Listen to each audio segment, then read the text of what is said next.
ঘামে ভেজা জীবন, শহরের ছায়ায় রিকশাওয়ালার সংগ্রাম। প্রচণ্ড রোদ, ঝুম বৃষ্টি কিংবা রাতের আধার কিছুই থামাতে পারে না এই শহরের হাজারো রিকশাওয়ালাকে।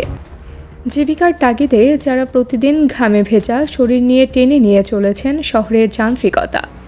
চলুন দেখে নেই রিকশা চালকদের জীবনের গল্প। ইনকাম 1400-1500 টাকা হয়, কিন্তু জমা খরচা হলো 820 টাকা। তাতে বেতন 300-400 টাকায় জুলুম এরকম হয়। মানে আগে পাও গাড়ি চালাইছিলাম, ওইটাই ভালো ছিল। হ্যাঁ, পুলিশ তো হয়রানি করে, প্রতি মোড়ে মোড়ে ধরে, চুরি চামারি করে চালাইতে হয়। রিকশা চালানো শুধু একটা পেশা নয়, এ যেন এক রোজকার যুদ্ধ। ভোরের আলো ফোটার আগেই তারা নেমে পড়েন রাস্তায়। কেউ পরিবার চালান, কেউ সন্তানকে পড়ান, কেউ বা নিজের বাঁচার তাগিদেই টানেন এই রিকশা। অটোওয়ালা করলে কি আমরা তো কোনো পায়রাওয়ালা কোনো খেপি হয় না। আমরা যদি চাই 100টা ওরা লইয়ে যায় 60-70টা, আমরা তো পাওয়ালারা পাই না।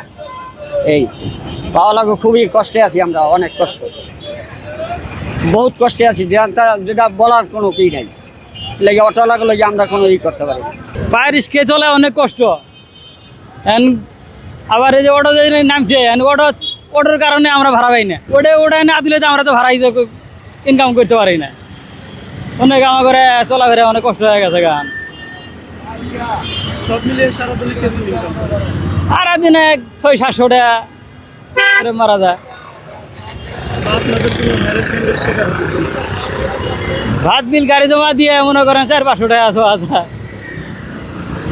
সারাদিনে।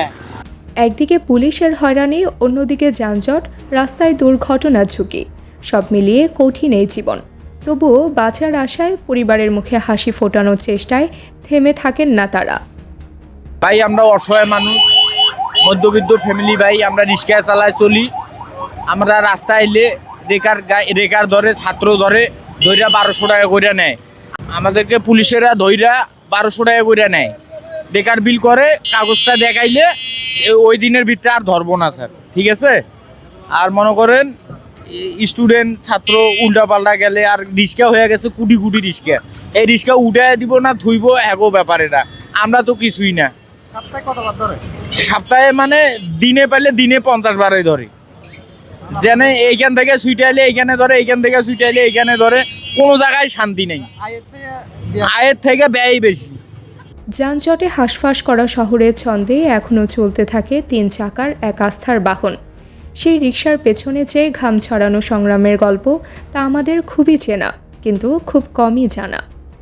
আমরা মনে করো এই যে প্যাডেল মারিয়ে আমরা গাড়ি চালাই, আমাদের এই দাবিটা আজকে কতদিন থেকে আমরা বলতেছি এলজিডিকে। উনি মানিয়ে নিয়েছে যে এটা কখন কী দিয়ে করে, এখন যতক্ষণ পাই নাই ততক্ষণ আমাদের কোনো নিশ্চয়তা নাই।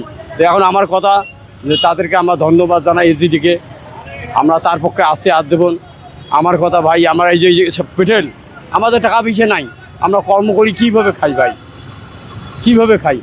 এই তারা এই অটো রিক্সা চলবান আছে, ওদের আছে, আমার নাই, এই জন্য পেট্রোল রিক্সা আমরা চলাই।